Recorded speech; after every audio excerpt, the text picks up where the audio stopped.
আচলতে চাওক, মই যেতিয়া নিজে বিধায়ক হৈছিলোঁ আৰু মোৰ দুটা উদ্দেশ্য আছিলে।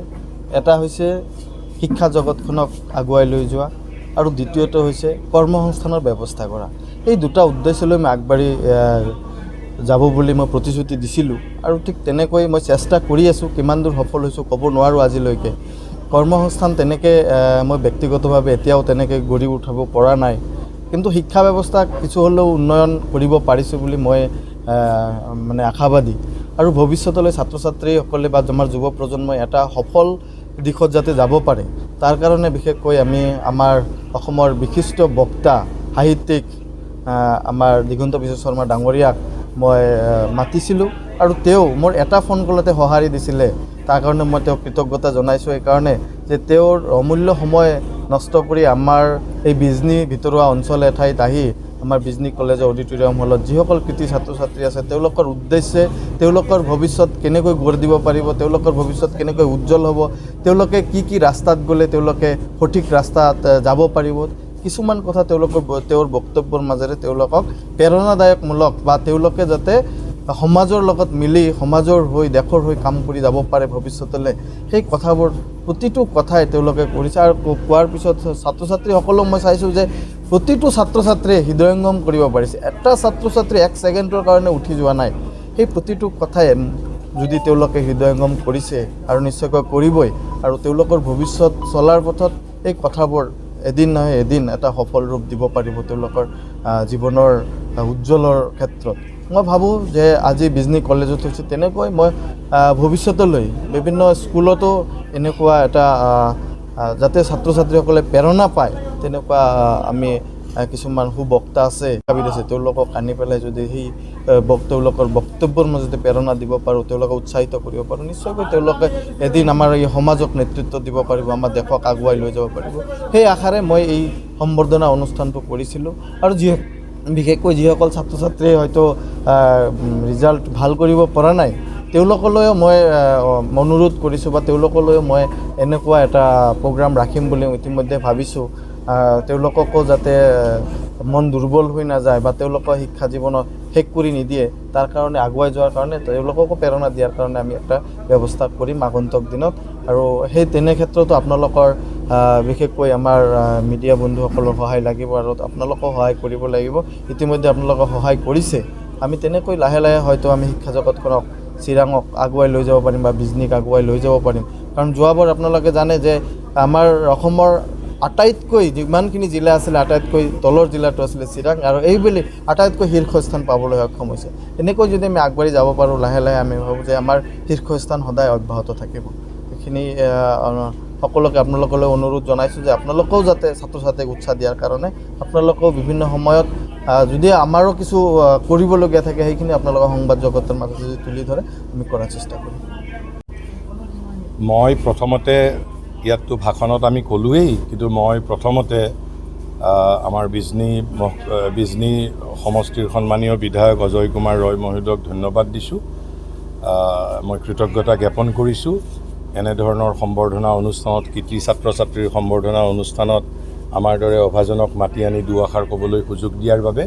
এনেধৰণৰ সম্বৰ্ধনা অনুষ্ঠানৰ বিশেষ তাৎপৰ্য আছে। মই ইয়াত ভাষণত মই যদিও কোৱা নাই আপোনালোকক এই তাৎপৰ্যটো কওঁ। আচলতে এনেধৰণৰ সম্বৰ্ধনা অনুষ্ঠানৰ অন্তৰালৰ উদ্দেশ্যটো কি? মহাভাৰতৰ এটা শ্লোক আছে, সেই শ্লোকত আচলতে সেইটো ধৃতৰাষ্ট্ৰই যেতিয়া যুদ্ধ আৰম্ভ হৈছিল, আৰম্ভ হোৱাৰ পিছত ধৃতৰাষ্ট্ৰৰ দৰাচলতে যথেষ্ট জ্ঞান পিপাসু আছিল।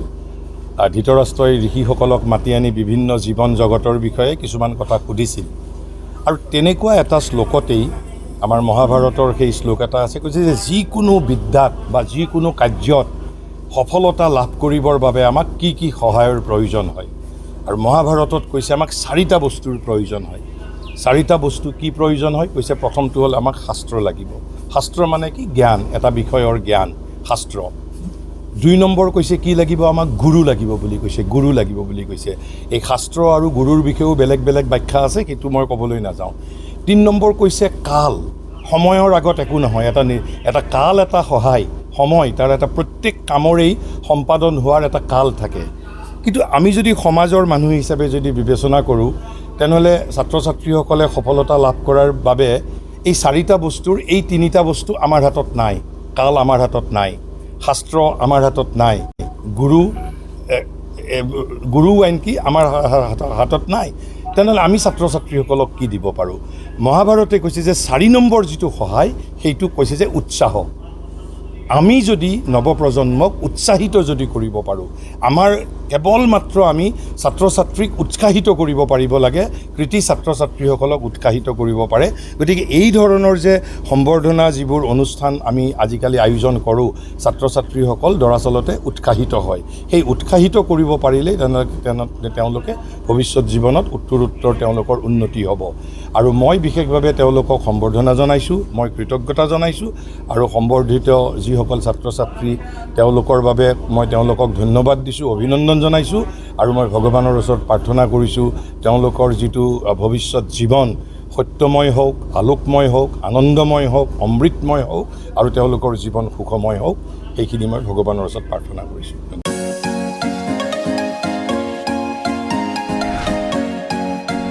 BA BSc हाबनो गोनां फरायसाफोरनि थाखाय गोनां फोसावथाय।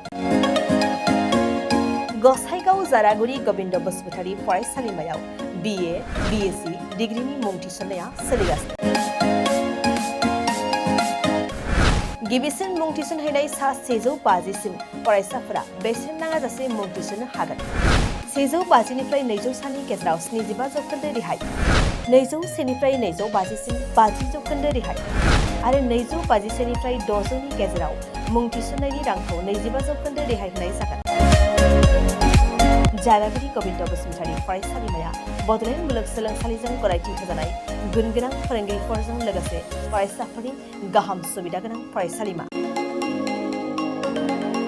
बड', इंराजि, Assamese, political science, history, economics, education, philosophy, sociology, geography आरो मेथ्स आयदाफोरखौ लानानै फरायसाफोरा बे फरायसालिमायाव फरायनो हागोन। लोगोसेयैनो फरायसाफोरा लाइब्रेरिनि सुबिदा, extra curricular activities, career counselling, सांग्रांथियारि हाबाफारि, रिविजन क्लास, लोगोसे स्पोकन इंग्लिश, सेल्फ डिफेन्स आरो कम्पिउटारनि उफ्रा सोलोंथायबो लानो हागोन। गोनो गोथो मोनदोंब्ला दानो 9706680878 70022271929 आरो 7002131754 जानबुं अनजिमायाव जगाजग खालाम। College website www.gbcj.edu.in, email ID govindcollege@gmail.com।